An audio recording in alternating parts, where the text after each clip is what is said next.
partir de la ascensión al cargo del acusado Fujimori, se trazó un nuevo diseño en la lucha contrasubversiva? Bueno, eso lo tendrá que responder el señor presidente Fujimori, porque eso está en el escalón político.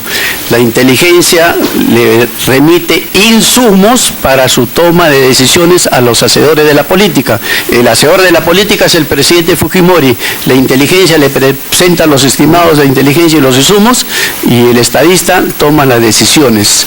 La inteligencia no es un fin, es un medio. Así lo ha establecido Sherman Hunt, Líder Har y otros tantos, Henry Kissinger, bueno, le podría mencionar 20 nombres. Pero ustedes en el Servicio de Inteligencia Nacional recibieron del señor Fujimori, luego de recibir toda la información que ustedes le proporcionaban, la estrategia de un nuevo diseño de lucha contra la subversión.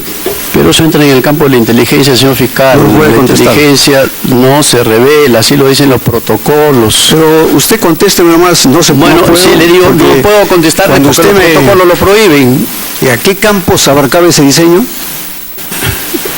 ¿Qué campo avanza? La inteligencia a nivel de Estado tiene que ver en todos los ámbitos del quehacer para que el estadista tome las decisiones, educativo, social, económico, salud, etcétera. Yo tengo una línea de preguntas y le voy a seguir preguntando, y usted, si gusta, me contesta, y si no, no. ¿En qué consistió ese diseño? ¿Cómo se plasmó? Bueno, mi respuesta sería siendo la misma. Tema de inteligencia no se tocan. ¿Cuál fue la esencia de esa nueva estrategia de lucha contra la subversión? El desmistificar a Abimael Guzmán Reynoso, hacerle saber a través de un proceso de comunicaciones, de un proceso de conversaciones que la he llevado yo, siguiendo expresamente las instrucciones del presidente Fujimori, para hacerle saber a la Dirección Nacional del MRTA que su proyecto era un proyecto caduco, que ya no obedecía a la realidad y que debían de poner las armas, rendirse como condición sine qua non para que el Estado pudiera dialogar con ellos. Y ese trabajo yo lo he desarrollado durante un año y ha tenido un primer resultado, que Abimael Guzmán y Eleni Paraguirre, como los máximos dirigentes de Sendero, le dirigen una carta al presidente Fujimori y le piden conversaciones para llegar a un acuerdo de paz. El presidente Fujimori, esa carta la es exhibida por primera vez en las Naciones Unidas, en un mensaje que él da ante el Pleno de las Naciones Unidas, da la lectura y emite un concepto como estadista. Con el terror, mi gobierno no dialoga. Si quieren conversar, que depongan las armas y que se rindan, si no, no hay diálogo. No obstante eso, yo como oficial de inteligencia he continuado con el proceso de las conversaciones con estas señores y he producido una segunda carta que le vuelven a dirigir al presidente de la República y mantiene ese mismo esquema de firmeza. Usted me dice cuál es el trabajo de inteligencia, le estoy explicando, ese ha sido mi trabajo de inteligencia, que tiene que ver, no tiene que ver nada con el esquema de la violencia. Eso es a partir de la captura de Abimael Guzmán, que se produce el año 92. Correcto. Estoy haciendo la pregunta respecto de los años anteriores, en todo caso, o el año anterior, respecto de la captura del señor Abimael Guzmán. ¿Cuál fue la estrategia que trazó el señor Fujimori? Bueno, eso tendría que explicarle el presidente de la Fujimori. En el campo de inteligencia yo no lo puedo revelar. Pero usted está revelando, sí, el tema de la captura y la conversación. Porque es un hecho público notario que el señor Fujimori fue el 1 de septiembre del año 93 a las Naciones Unidas, y recuerdo mucho que incluso estuvo el señor Henry Kissinger, secretario de Estado, que lo felicitó al presidente Fujimori por el haber recibido, porque primera vez en la historia de América Latina, cuando los americanos ya tenían el proyecto para balcanizar el Perú, y uno de los diseñadores de este proyecto era Henry Kissinger, a raíz de la carta que le presenta el presidente Fujimori, Henry Kissinger, como miembro de la trilateral y del Comité ya nos 40. explicó eso, ya nos explicó. Bueno, no le terminé de explicar, por eso es que el presidente Fujimori... Ya está respondida la pregunta. Ya, correcto. Dígame, ¿cuál fue la estrategia de los anteriores gobiernos respecto de la subversión? La política del avestruz. Mira, eso consiste en...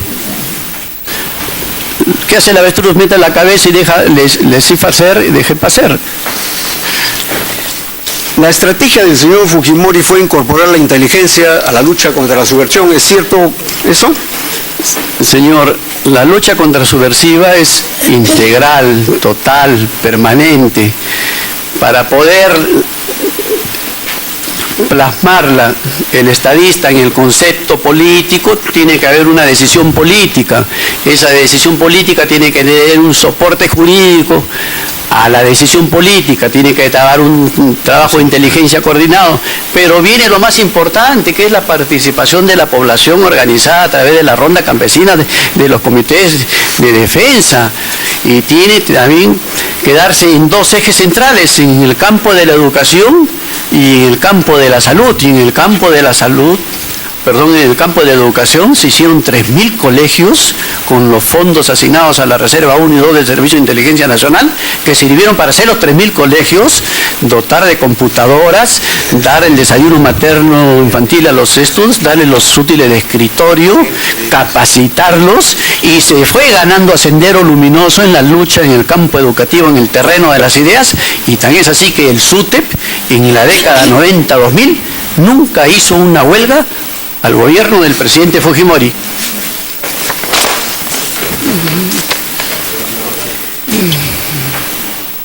Y para pasar ya a la...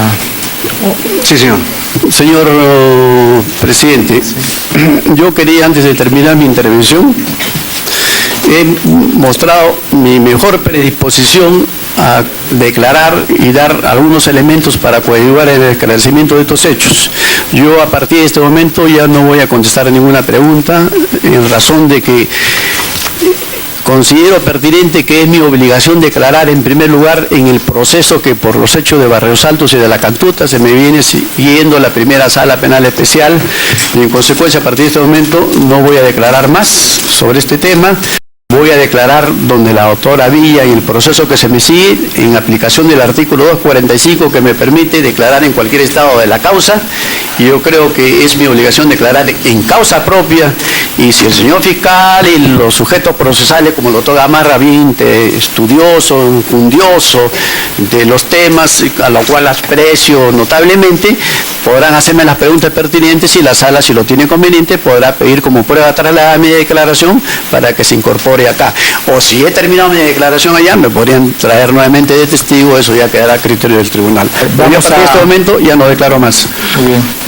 Vamos a fijar algunas líneas que me es importante. En primer lugar, como ya hemos fijado, la declaración de un testigo impropio, en tanto imputado en causas paralelas, es de la exclusivo dominio, responsabilidad del propio imputado y su defensa. Bajo esa línea, entonces, frente a su afirmación, el tribunal no tiene otra opción que dar por conclusa su declaración. Desde luego, ese derecho que tiene usted de declarar cuando tenga por conveniente, ese es un derecho que lo ejerce en la causa paralela. En esta causa, no. Por consiguiente, salvo cualquier disposición absolutamente excepcional, ya no cabe otra opción para su declaración. Pero sí el tribunal tiene que dejar muy en claro algunas líneas importantes. Si el tribunal no ha intervenido para fijar criterios acerca de los fundamentos por los cuales expresamente niega información respecto de una pregunta, esto es, y de modo preciso, acerca de los conceptos de reserva de un hombre de inteligencia, el tribunal ha guardado silencio bajo la firme idea de que se trata de un imputado en causa paralela, y por tanto él domina las declaraciones que le corresponde proporcionar. Pero es claro también, y lo ha dicho, que jurídicamente esto no es una causal para negarse a prestar información. Si fuera un testigo propio, un estricto testigo, sí habría criterios para conminar una declaración bajo los apremios que correspondan. Como este supuesto no se da, es que el tribunal respeta esa decisión de no declarar. No sé si las partes quieren hacer alguna declaración adicional para dar por ya concluida la intervención del testigo aquí presente. ¿Alguna información, alguna opinión, alguna pauta? Sí, señor presidente, que por supuesto como testigo propio o impropio tiene derecho a guardar silencio y a utilizar ese derecho, pero evidentemente debió decirlo en el momento en que se instaló esta audiencia y no aprovechar venir a limpiar al acusado para luego negarse a contestar las preguntas de las otras partes procesales. Señor presidente, solamente que en su oportunidad la Fiscalía pedirá la lectura en las partes correspondientes respecto a las declaraciones que el señor Montesinos ha hecho a lo largo de varios procesos y declaraciones. Señor, yo quisiera solicitar a través de la presidencia que se exhorte al abogado, señor Gamarra, a efectos de que no haga calificativos con respecto a la declaración del señor Montesinos Torres. El señor Montesinos Torres ha venido convocado acá por esta sala y ya manifesté más temprano que dejando su propio juicio, en el cual están pidiendo 30 años, y él alegremente, sin que nadie le llame la atención, dice que él ha venido a limpiar al acusado, lo cual, señor, me parece que está fuera de esta seriedad con que se está llevando esta diligencia, y yo no quisiera que termine así esta audiencia sin que el señor abogado pueda ser exhortado por esta sala. El tribunal va a intervenir al final, pero no se preocupe que ese tema lo voy a tratar. Gracias, señor. Señor presidente, con el aprecio que le tengo al doctor Gamarra, comentar la actitud del testigo,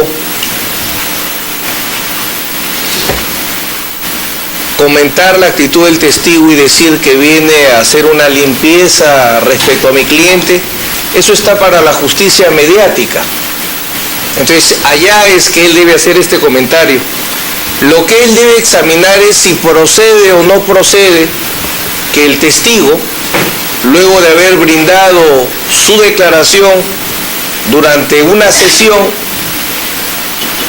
puede o no utilizar su derecho de no incriminación. Y voy a señalar lo que he señalado reiteradamente.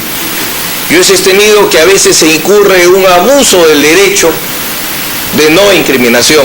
Por ahí es donde deberíamos ir, querido amigo, y no en otro tipo de cosas. Creo que el señor Montesinos solo podría acogerse al derecho de no incriminación en temas no tratados. Pero en temas que ya ha tratado, considero que él no tiene derecho a acogerse al silencio. Hay una serie de temas que aquí han sido tratados, respecto al cual las partes tenemos derecho e interés en preguntar. Así que yo respeto su derecho al silencio, pero entiendo que ese derecho al silencio, como cualquier otro derecho procesal, tiene límites. Por eso es que en el caso de Rodríguez Ababascoa, en el caso del general Pérez Documet, desde un inicio señalaron que no iban a hablar y que iban a ejercer el derecho al silencio. Y si bien es cierto, esta sala ha dicho que no es preclusivo el derecho al silencio, cosa que yo no discuto, porque efectivamente el derecho al silencio se puede ir invocando según cómo vaya evolucionando el interrogatorio, sí entiendo que tiene límites. Y como vuelvo a repetir, un límite al derecho al silencio es respecto a los temas ya tocados. Respecto a donde no se haya abierto la puerta, efectivamente nadie en el mundo puede abrirla, porque el derecho al silencio es un pilar fundamental del derecho a la defensa. Pero donde la puerta ya se ha abierto, sobre esos temas estrictos, yo creo que sí existe la facultad de las partes a interrogar. Por eso solicito que la petición del señor Montesinos sea declarada improcedente en ese sentido.